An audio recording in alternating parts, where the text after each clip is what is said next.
Vía Pública.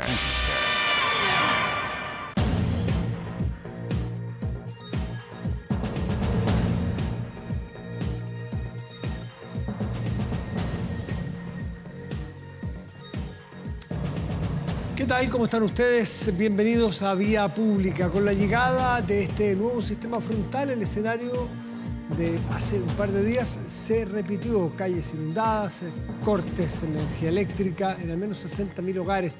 Pero eso es parte del panorama actual. Incluso algunas casas siguen sin energía eléctrica desde la lluvia del lunes. La comuna de Quilicura ha sido una de las más afectadas por el paso de este nuevo sistema frontal. En el sector Lo Cruzat, al menos 20 viviendas resultaron inundadas. Usted recordará, lamentablemente, es común que se produzcan inundaciones en el lugar, pero, tal como señaló el gobernador metropolitano Claudio Rego, si bien la zona se inundaba, no era un lugar que tuviera el radar de las alertas, como ocurre ahora. Bueno, de acuerdo a los primeros antecedentes, la problemática tendría relación con nuevas construcciones en el lugar por parte de una inmobiliaria y la falta de colectores de agua lluvia. Por lo mismo, ya se anunció la ayuda inmediata para superar esta crisis y la investigación del caso para determinar si es así como se indica y quiénes serían los responsables.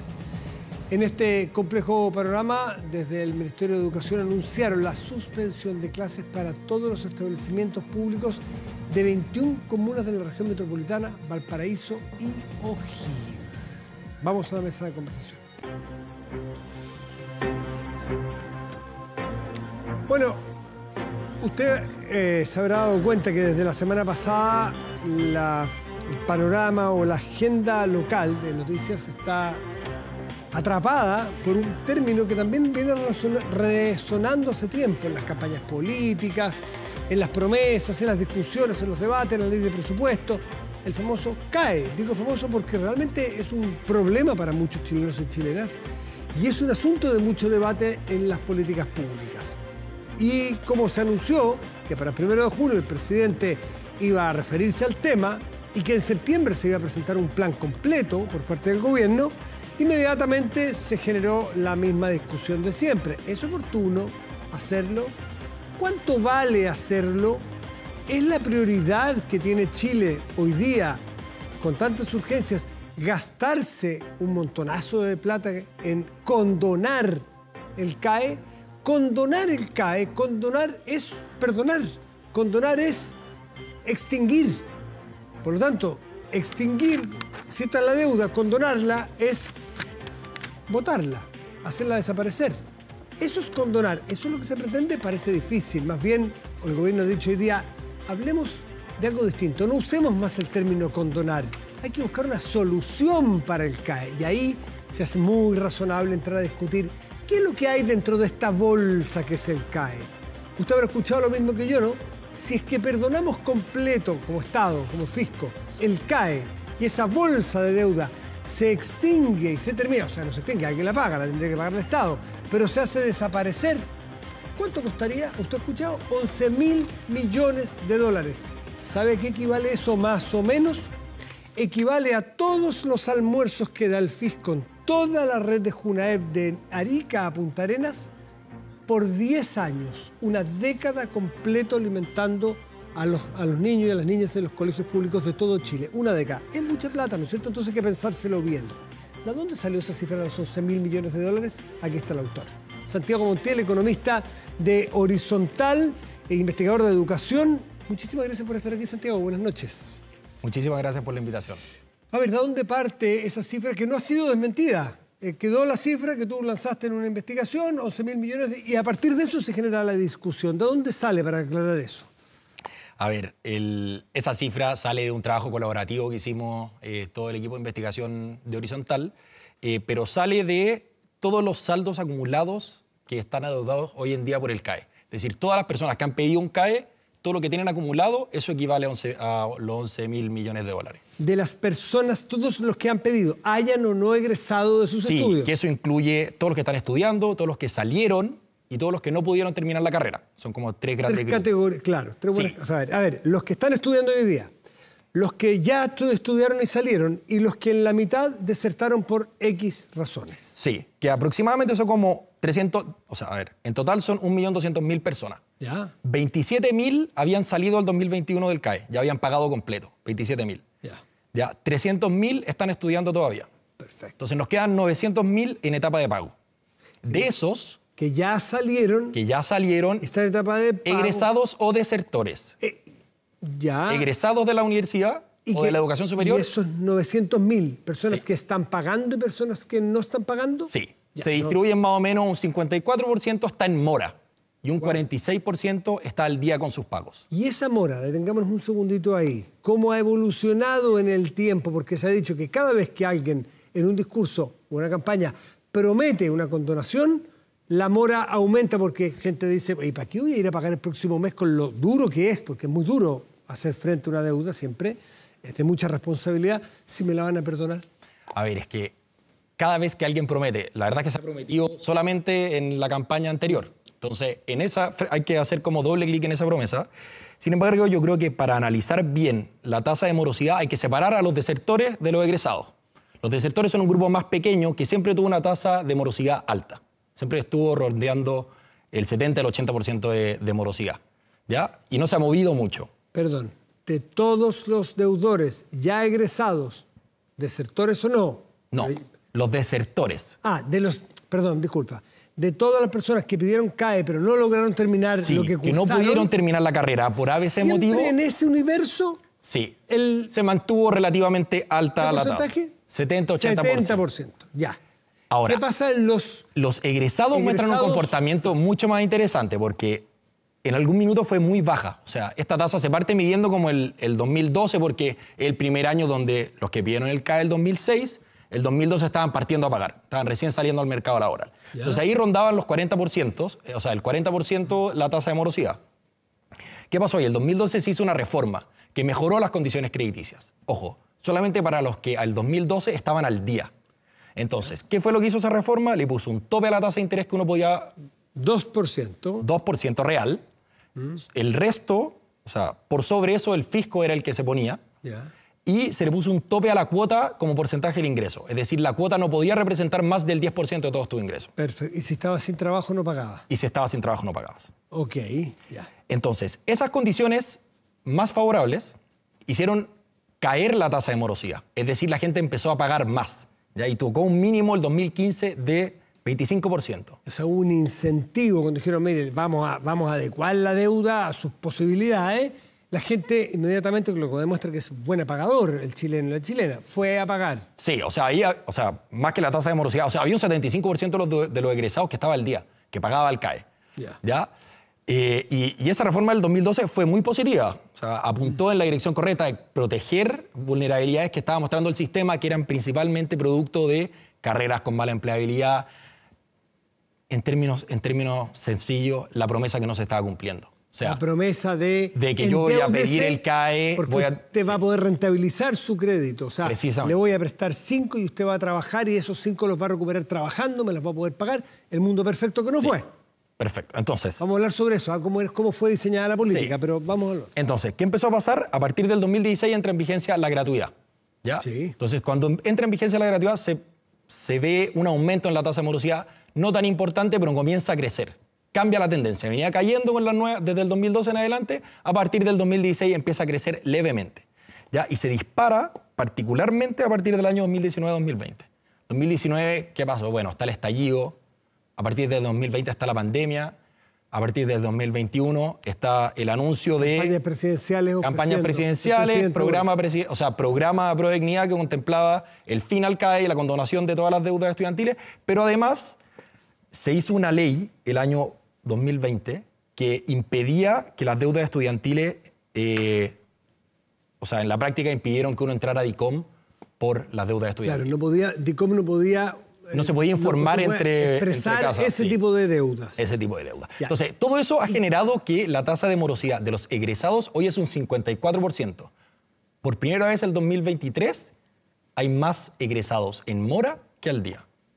Y la pendiente el último año está muy empinada. O sea, el año pasado, el 2022, era 47% y el 2023 creció a 54%. O sea, un salto de 8 puntos porcentuales en un año. De las personas que terminaron sus carreras sí, y dejaron de pagar. precisamente. Del 45 al 54 aproximadamente. Sí, a ver, ¿y cuánto pagan? Porque es una pregunta que se saca mucho al baile. O sea, de todos los que ya egresaron, si nos concentramos en ese grupo, el 78% paga menos de 2 UF. O sea, menos de como 75.000 pesos. Sí. Y en promedio deben 6,6 millones de pesos. Entonces eso es como más o menos la foto, donde están, cuánto es lo que pueden pagar. Ahora, en este tipo de políticas que son masivas, los promedios esconden mucho.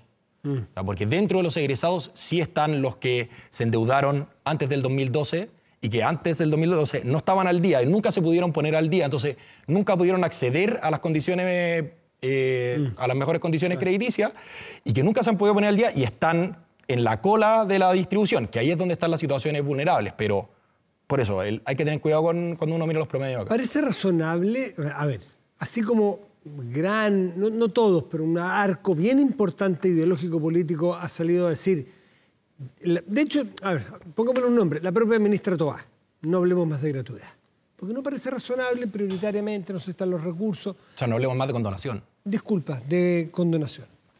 No hablemos de condonación porque no podemos, porque además no son las prioridades, pero sí parece muy razonable que aquellas personas que están con una mochila que es muy pesada y que tienen condiciones crediticias previas al 2012, que quedan, no sé cuántas, a ver si tú tienes el número, por lo menos ayornarlas a las condiciones de hoy, porque si no es realmente injusto que sigan pagando en esas condiciones, ¿o no? ¿Qué condiciones eran antes del 2012? ¿Qué tasa? O sea, en promedio antes del 2012 la tasa era del 6% real. Wow. Y eso cayó a 2, o sea, no es que cayó, el Estado puso el resto. Pone el resto a partir del año 2012. Pero si uno se pone a ver como esos subgrupos donde podrían estar las vulnerabilidades, también habría que hacer un doble clic. Porque, por ejemplo, si uno mira todos los que tienen saldo pre-2012, o sea, todos los que pidieron un crédito antes del 2012. ¿Con las condiciones antiguas? Con las condiciones antiguas. Pero este grupo igual contiene a los que estaban al día y pudieron acceder a las mejores condiciones y los que no pudieron acceder. Entonces, aún en ese subgrupo, que son 300.000 personas, hay que ir a mirar al detalle. O sea, aquí se puede hacer un trabajo de joyería con las distintas bases de datos que tiene el Estado. Súper selectivo para ayudar a los que realmente no están pudiendo pagar. Porque tampoco hay que ser insensible, porque hay situaciones complejas. Pero claro, o sea, hay situaciones ¿dónde complejas. buscarías tú los sitios vulnerables de estudiantes que realmente queriendo pagar no pueden o se les está haciendo la cuesta muy arriba? O sea, el gobierno anterior hizo un estudio donde juntó los datos del seguro de cesantía, que contiene todos los trabajadores formales, con la base de datos del CAE. Entonces tú ahí puedes ir a ver todos los trabajadores formales egresados que dejaron de pagar quizás a partir del año 2019-2020. Entonces toda esta noción de como la caricatura, que no se sabe cuántos son, pero la caricatura del deudor oportunista que dejó de pagar en víspera o en perspectiva de una eventual condonación, uno lo puede ir a buscar. Pero si es que vamos al otro lado, los vulnerables, uno puede mirar los que el 2012 estaban en mora y por ende no pudieron nunca acceder a los nuevos beneficios. Entonces uno lo puede ir a buscar. O sea, en el CAE original, en el CAE antiguo, ir a buscarlos, sí, porque realmente tenían condiciones muy difíciles. Sí, ahora, uno también puede ver a los que ahora tienen una deuda mayor al crédito inicial que pidieron.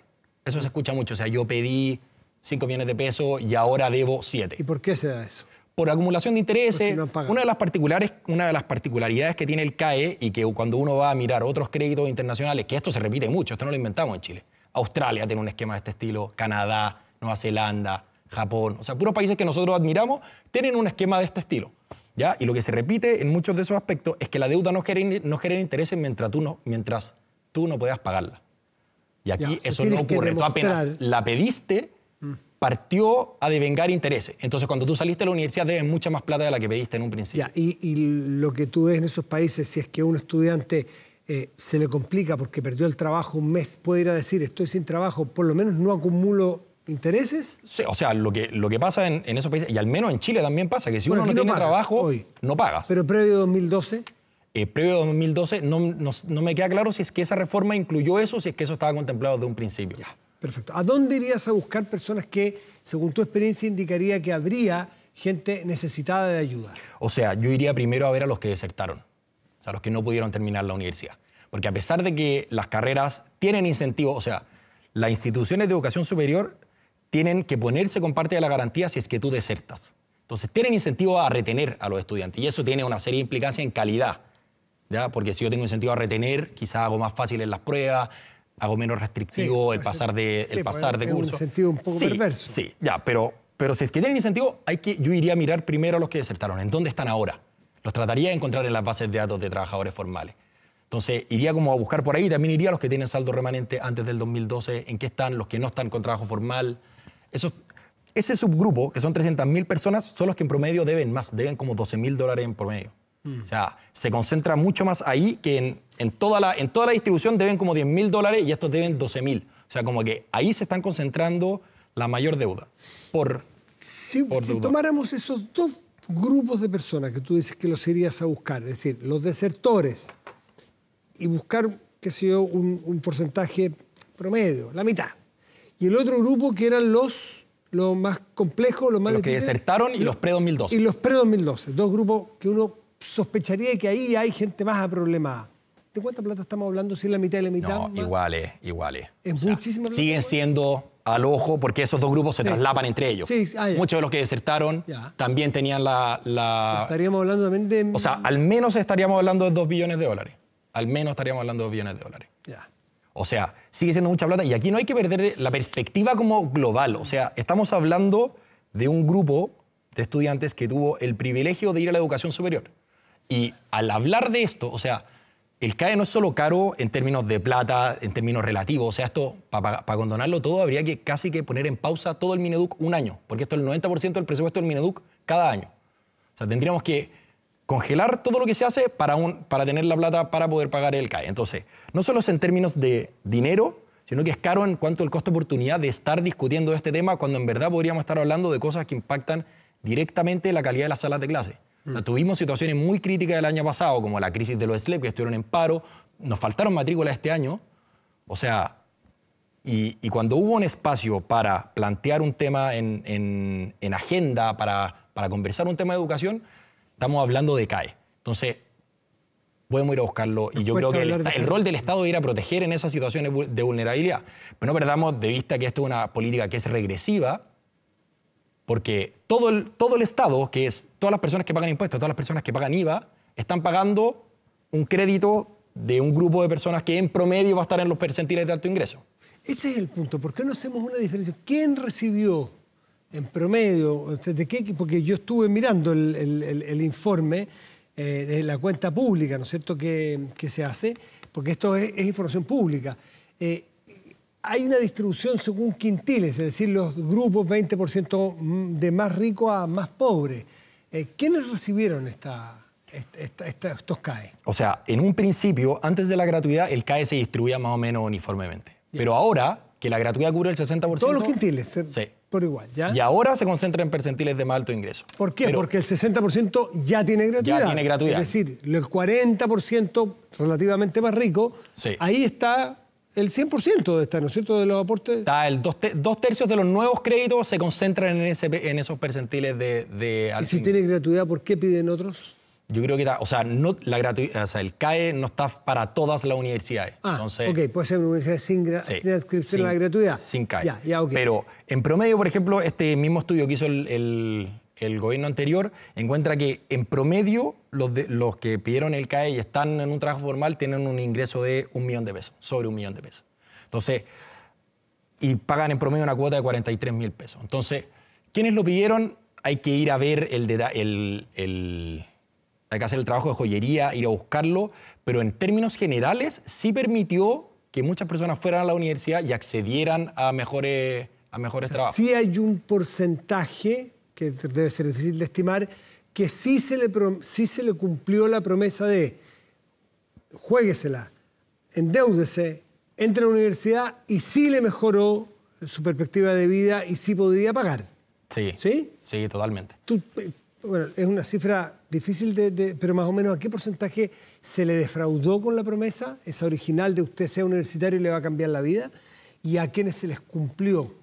¿Tienes alguna No, ahí habría que ir a hacer el detalle. Tendría que uno meterse al ministerio y ver las bases de datos en particular. Hay mucha crítica y ha generado problemas políticos a cómo fue diseñada la política originalmente.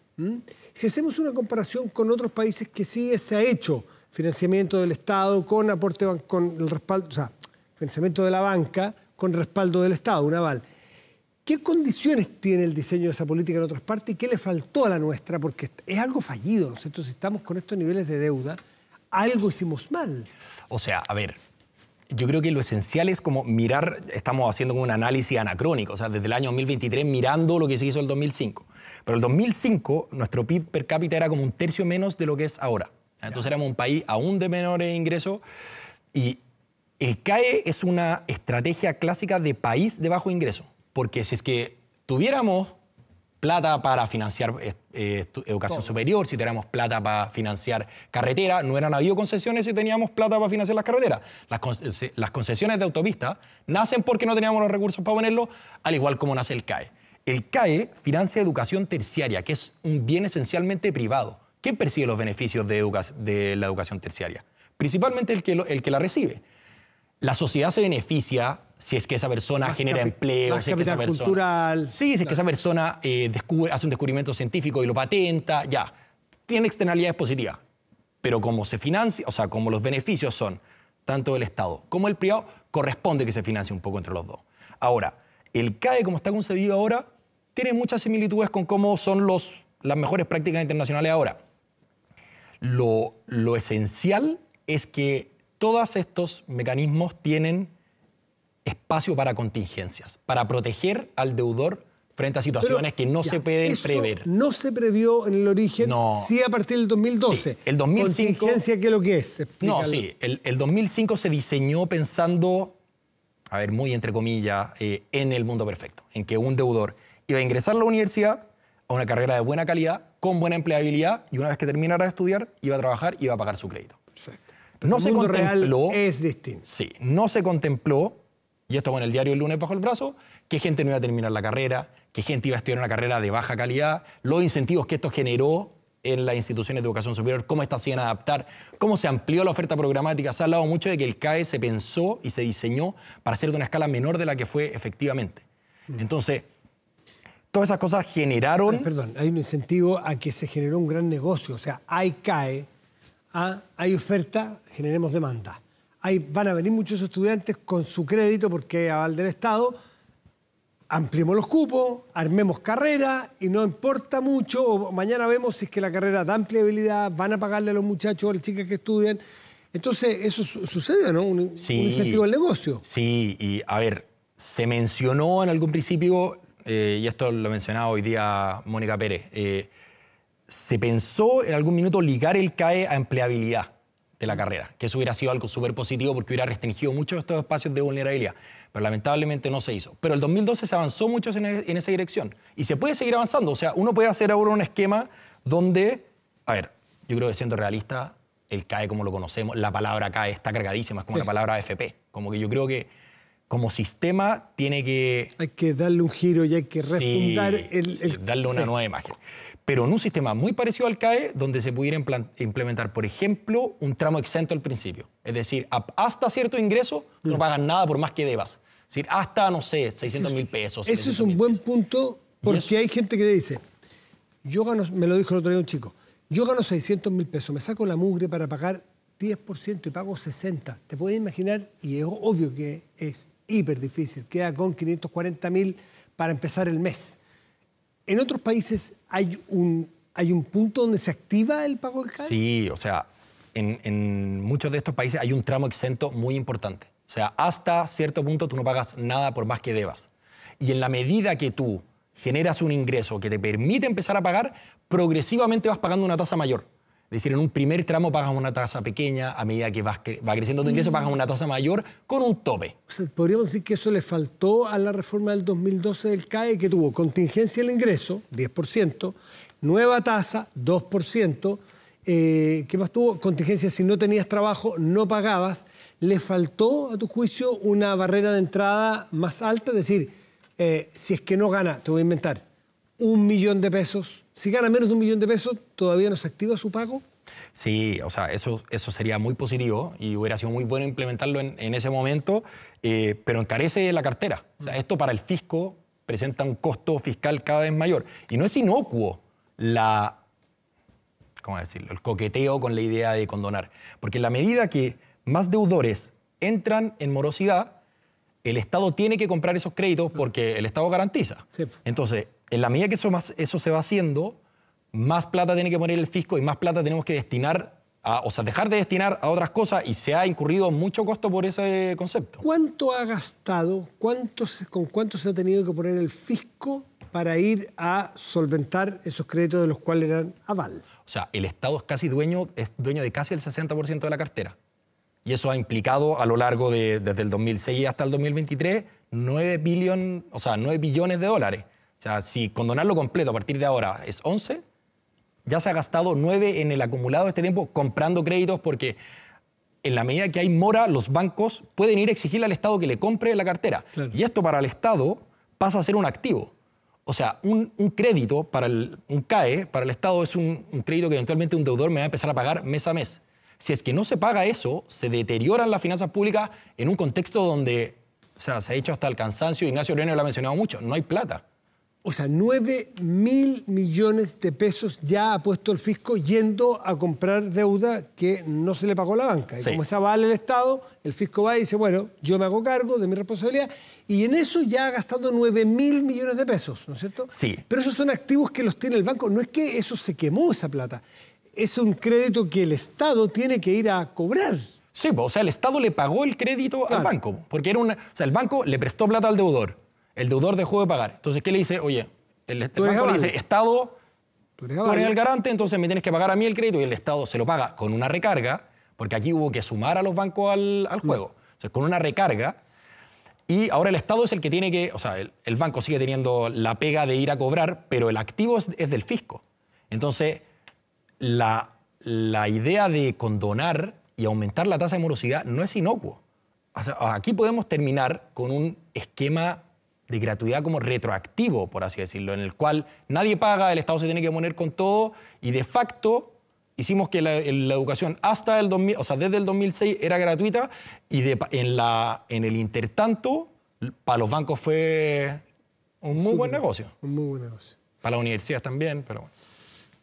Bueno, esto es más serio, es muy delicado. Este informe, por si a alguien le interesa leerlo, un informe de la Comisión Ingresa, Sistema de Crédito de Estudios Superiores, cifras oficiales, donde tiene un montón de data para poder dar vuelta y analizar en profundidad el tema. Santiago Montiel es especialista, economista, investigador en educación de Horizontal. Gracias por estar aquí, Santiago, un gusto. Muchas gracias por la invitación. invitación. De hablar de otros temas que se ha dedicado, Santiago me estaba explicando, el tema de los profesores, el tema del déficit de profesores que tenemos. Solamente un adelanto para otra entrevista. Al 2030 está proyectado que Chile tenga un déficit de 30.000 profesores. No es que sean buenos, más o menos, malos, simpáticos, pesados, altos, bajos. No va a haber 30.000. ¿Quién se va a parar frente a los alumnos el 2030 si tendremos un déficit de 30.000? ¿Qué se está haciendo al respecto? ¿Es tema central? ¿Se está discutiendo todos los días? Santiago, uno de los expertos, algún día vamos a venir a conversar de eso, ¿te parece? Feliz. Que te vaya muy bien, Santiago, un gusto. Buenas noches. Si no puedes tener el control total de tu empresa desde cualquier parte y en línea, Kame ERP es para ti. Facturación electrónica, integración en bancos, flujos de caja, remuneraciones, todo en un solo lugar y mucho más. Todo esto desde 12 UF al año. Toda la info en kame.cl o en comercial@kame.cl. Pausa y volvemos.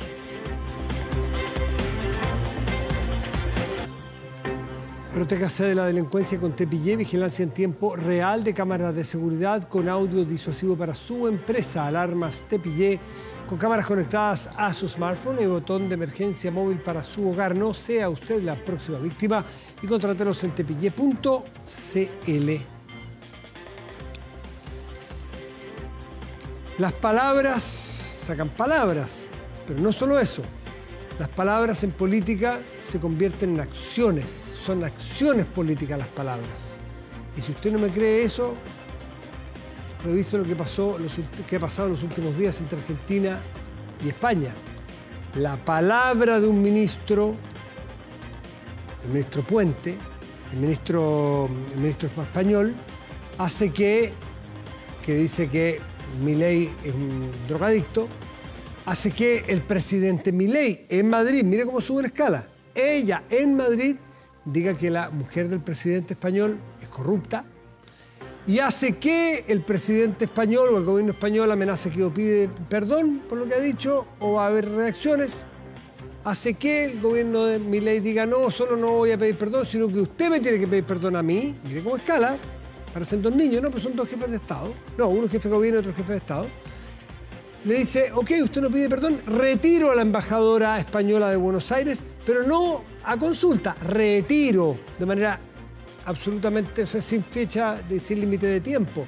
Y algunos que plantearon que se podrían romper relaciones. Y todo esto parten por declaraciones que no se miden, que se salen de la norma clásica que uno espera de la diplomacia y del buen manejo de un Estado, de derecho, de un Estado en general. En eso estamos, pero tiene muchas más derivadas. Por eso hemos invitado a Gilberto Aranda, que es doctor en estudios latinoamericanos, académicos del Instituto de Estudios Internacionales de la Universidad de Chile. Gilberto, como siempre, gracias. Un gusto tenerte aquí. Un placer estar aquí. Buenas noches. Qué buena síntesis. A la rápida, a la rápida. Palabras son acciones, no solamente una declaración en política. ¿Estás de acuerdo, no? Sí, definitivamente. Tenemos un efecto de escalada y sin duda esto, si uno quiere ir al origen, tendría que citar a la declaración del ministro de Transporte, Óscar Puente, quien dijo aquello. Él tuvo algún nivel, se anduvo retractando algo, así yo agregaría simplemente eso, y al mismo tiempo que esto le confiere a Milei el sentirse absolutamente autorizado para decir, bueno, lo que escuchamos, ¿no? Y otras cosas. Él estuvo en España, precisamente en este Congreso Europa Viva, donde se da la luz verde de las derechas radicales y populistas de Europa para la campaña al Parlamento Europeo. Claro. Y en ese contexto se transformó... Ahora en junio. Exactamente, y ahora en ese contexto es que se transforma en la gran figura, casi como una estrella rock, como el concierto que está terminando en este momento, claro, en Luna Park. De Milei, claro, tal cual. Ahora, lo curioso es que uno es jefe de Estado, el otro jefe de gobierno. En el caso de Milei es jefe de Estado, Pedro Sánchez jefe de gobierno, porque sabemos que el rey es el jefe de Estado. Pero son los dos líderes políticos más importantes en cada uno de sus países, pero no da la impresión de que operen como políticos de larga mirada, como jefes de Estado que son jefes de Estado de toda la población. Parecen dos jefes de barra brava, o dicho en términos más académicos, de facciones políticas. Parecen líderes facciosos, no parecen líderes de sociedades completas. Milei no representa en estas cosas a toda Argentina, Pedro Sánchez no representa en esto a todos los españoles. Entonces, un poco hay un renuncio a su responsabilidad. Yo estoy de acuerdo con gran parte de esto. Esto me hace recordar una nota, una columna de Carlos Pañi, lo conoce, sí. escribe en La Nación, es argentino, es un liberal. Sí. De un diario como La Nación, que no es precisamente un diario de izquierdas, no podríamos decir. Él recoge bastante esto y dice que se trata más que de un jefe de Estado, parece la reacción, en el caso de Milei, del líder de una tribu que ofende a otro líder tribal y que lo es también, sin embargo, responde con otros instrumentos. El que responde es Álvarez, el que recoge el guante a nombre del gobierno español es Álvarez, que es el ministro de Relaciones Exteriores, y lo que dice es que se ha ofendido a la democracia y España, por lo tanto se retira la embajadora. Ahora, esto puede tener consecuencias enormes porque Milei tiene previsto regresar a España para recibir precisamente el premio Juan de Mariana. Aunque no es seguro, tampoco completamente improbable que se diga, mire, mejor no venga, lo que se llama una persona non grata. Y por supuesto, no hay que olvidar que España funge... Es que ya a estas alturas, con todo lo que ha pasado, tenemos que colocarnos en todas las opciones. Por supuesto. Y lo más probable es que vamos a ver una España muy activa en el seno de la Unión Europea, diciendo que esto pues no corresponde. Y eso no le conviene mucho, incluso al plan de reactivación económica que tiene Milei. Eso es lo curioso, porque aquí hay jugadas indirectas. Por ejemplo, Milei, yo no sé si ha calculado, o si le importa, o si el cálculo suyo va por otro lado, pero se la da en bandeja a Pedro Sánchez, que no la tiene fácil en la elección del eurodiputado frente al PP, Entonces ya no tiene que enfrentarse al PP, que es la derecha democrática, tradicional, clásica, sino que él dice, no, miren, la derecha es eso, la derecha es Vox, la derecha es Milei. Entonces lo hace pelear con una derecha que probablemente va a lograr aglutinar a toda la izquierda, a la centroizquierda, por enojada que esté con Sánchez por todo lo del independentismo, y probablemente Milei le está haciendo la campaña a Pedro Sánchez. Bueno, hay mucho de eso, definitivamente. El presidente Sánchez es un sobreviviente, como él mismo se ha autorretratado. Tiene, de alguna manera, dotes de pugilista político y ha enfrentado a su partido y también a sus adversarios políticos a la derecha. Esto es uno más. En esto ya lleva 5 años, pero si lo retrotraigo antes, podría decir una década fácil en estas justas.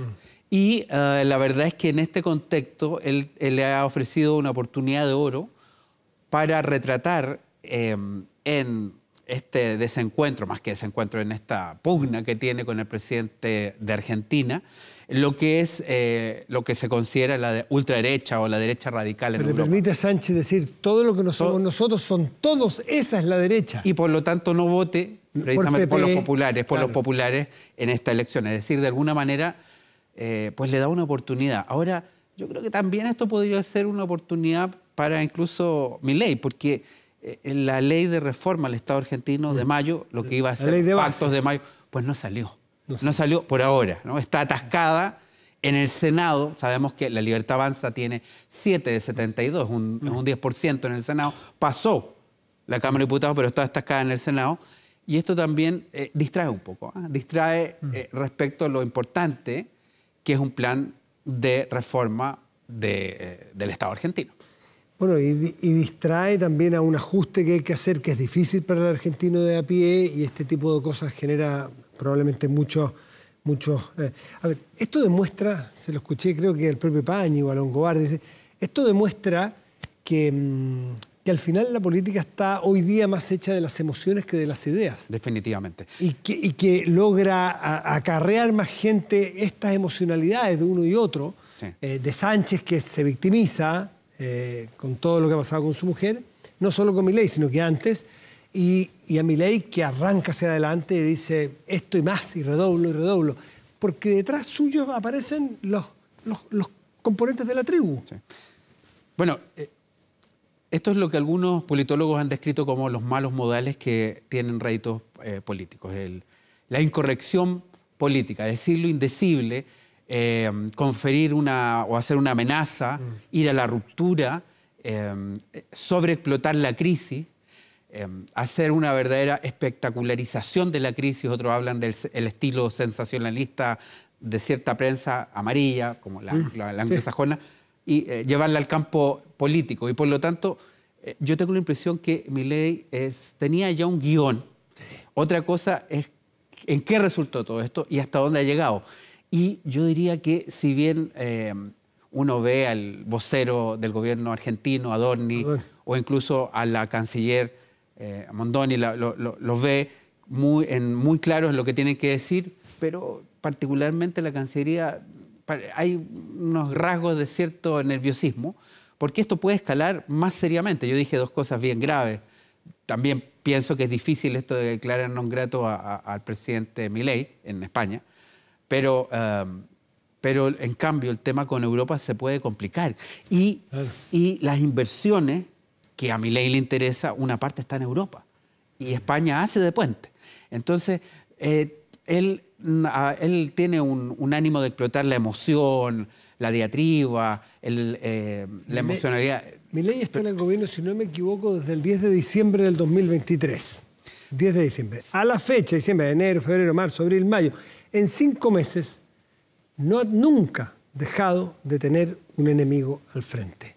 Nunca. Siempre busca, y es como uno se acuerda del Steve Bannon de Trump, que era el ideólogo, de decir, genera el odio político, genera un enemigo, porque así es una forma de mantener la emocionalidad y mantener a tu gente firme detrás tuyo. Se llama la polarización, que es lo que tenemos, yo creo, no solamente en la derecha radical, también tenemos una izquierda que se encarga también de polarizar. Esto es derecha o izquierda. Sí, absolutamente. Algunos politólogos le llaman la ingeniería del odio. Busca a alguien a quien odiar. Así es. Vas a tu liderazgo. Está Orbán, están los Le Pen, está Milei, está Ortega, está un poco pasado modo y un poco vejentado, pero Ortega también. Sí. Se echa encima la Iglesia Católica en un país como Nicaragua, que no es fácil.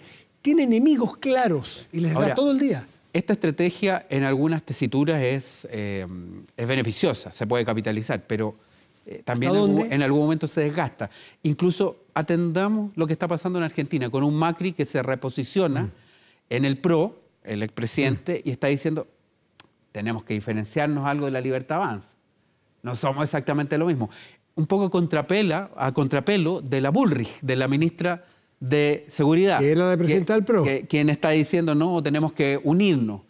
Por otra parte, incluso yo citaba al diario La Nación, que por supuesto tenía una línea editorial contraria, y la tiene, al kirchnerismo, pero ya está matizando algunas de las cosas que decía. Entonces, es importante no solamente polarizar, sino que hay que decirle también a estos apóstoles de la emoción que hay que escoger las peleas, las luchas. Y tal vez la decisión de este torneo que tuvo Milei con el presidente Sánchez tal vez lo llevó demasiado lejos, no fue el momento adecuado. En cualquier caso, este congreso de Vox en el Palacio de Vista Alegre es precisamente, yo escuchaba con atención lo que decía, es el sueño de Bannon, la internacional de ultraderechas, que tiene un tremendo auge en Europa, y yo diría que le va a ir mejor.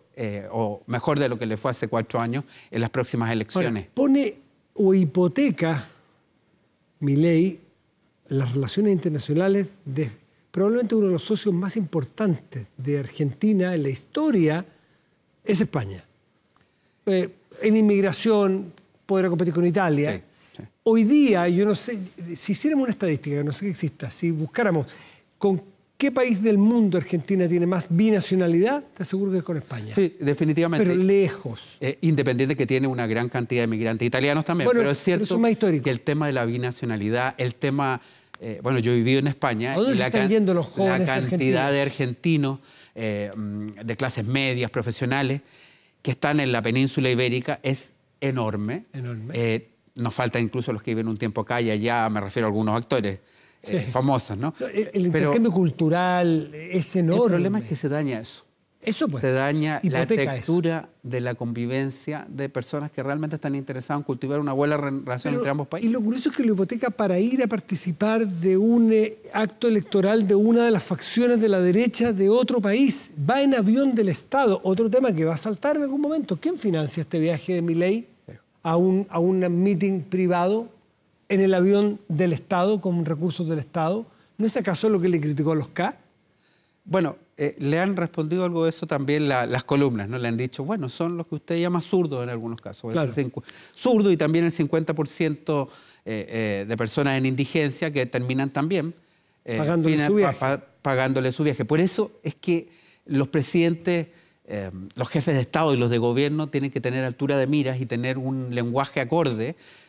Yo no estoy diciendo que no se pueden permitir salirse del protocolo en algún momento y decir lo que sienten, pero es muy importante empoderarse y habitar el cargo y tener, por lo tanto, la tranquilidad de saber de que no eres solo el líder de una facción o de una tribu, sino que representas a la sociedad todo con todas sus diferencias. Los que votaron por ti y los que no votaron por ti. De eso se trata. Pasemos un segundito al lado de Pedro Sánchez, porque Pedro Sánchez también está haciendo su chiringuito, como dicen ellos los españoles, también hace su negocio.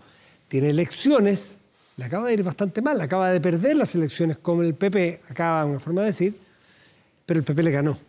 Y ahora tiene que ganar. Armó gobierno Pedro Sánchez con los socialistas, con los independentistas, con los, en fin, catalanes y vascos, pero con bastante dificultad. Y está siempre en la pitilla, como decimos en Chile.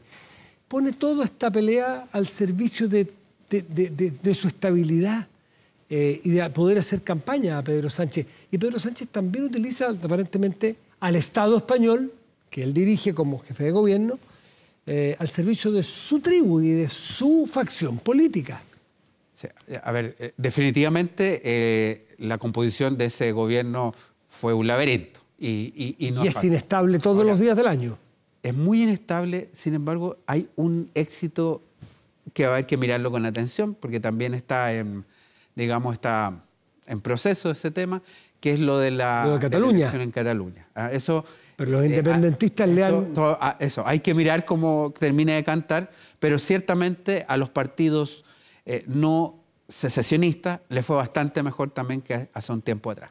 Eso, al Partido Socialista puntualmente. Al Partido Socialista le fue mejor, también le fue mejor al Partido Popular. Sí. Y en general vamos a ver cómo termina también ese gobierno. Eso hay que mirarlo. Pero por lo pronto los partidos secesionistas han disminuido su caudal de votos. Y eso... se juntan, Esquerra Republicana con Junts, se juntan y le pueden hacer un buen pulso a los socialistas. Sí, por eso creo que hay que mirarlo con detención. De ocurrir la otra opción, que es que entre al gobierno el Partido Socialista Catalán con Esquerra Republicana y otro, pues la verdad es que sería un punto para Sánchez. Sí. Pero eso vamos a mirar qué ocurre. Por lo pronto solamente enuncio eso. Lo otro, efectivamente lo que ha pasado este fin de semana en Vistalegre, en el madrileño Palacio de Vistalegre, es un punto para Sánchez que, como dijimos, va a poder decir que está siendo atacado y que el comportamiento y lo que ha hecho Milei es lo que distingue a todas las derechas. No solamente a las derechas radicales, sino que también a la centro-derecha. Y por lo tanto va a sacarle partido a aquello. Y tiene, de alguna manera, eco en la Unión Europea, donde hay un español, además socialista. Josep Borrell. Josep Borrell, exactamente, el jefe, el alto comisario para lo que son los temas de relaciones exteriores de Europa, pues ya ha prestado atención y ha dicho que esa no es la forma en que la cultura europea se despliega a la política. Por lo tanto, ciertamente estamos en un momento bien complejo y de cualquier manera a mí me parece que Sánchez, si bien también pertenece a un grupo, su manera de actuar y de responder tiene un tono de elegancia con el aditamento que ha escalado, y en eso sí concuerdo, la escalada es enorme. ¿Y ya qué quedaría? Quedaría decirle también al embajador de Argentina en Madrid que se vaya, que eso me parecería también demasiado.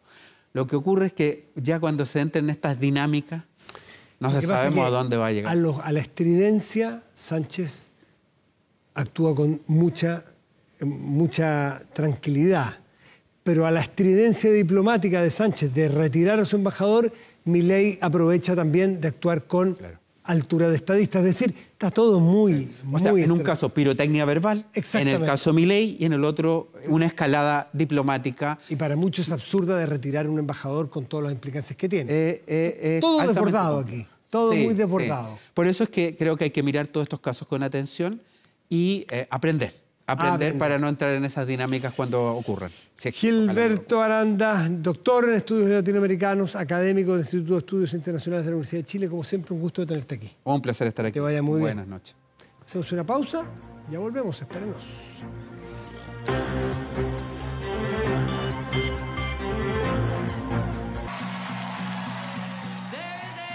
Estamos de vuelta en Vía Pública, revisamos de inmediato nuestros contenidos.